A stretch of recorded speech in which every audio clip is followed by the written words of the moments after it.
এই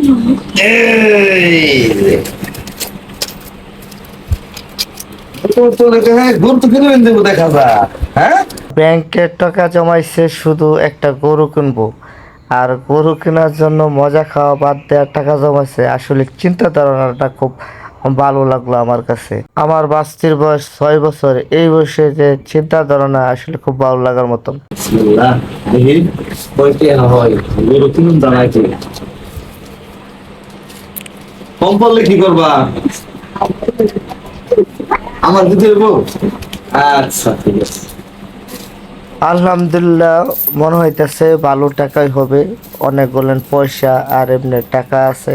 দুই বাস্তি ওই পয়সা গুলেন করতেছে, আর আমার বড় ভাই টাকা গুনতেছে, আর বাস্তি খুব মনোযোগ দিয়ে টাকা গুলেন দেখতেছে যে সে এত কষ্ট করে মজা না খায় আর টাকা গুলেন জমাইছে। আসলে কি একটা জিনিস চিন্তা করে দেখলাম, এই বয়সে যেহেতু মজা খাওয়ার কথা, আর এই বয়সে টাকা জমানোর চিন্তা ধারণা, আসলে ভবিষ্যৎ তার খুব ভালো। কত হয়েছে টোটাল তাহলে?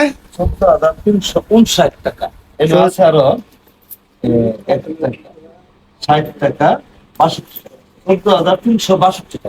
এখন তো আরো টাকা লাগবে গরু কিনলে। আমি দেখ, তুমি কি আমার আম্মা লাগো?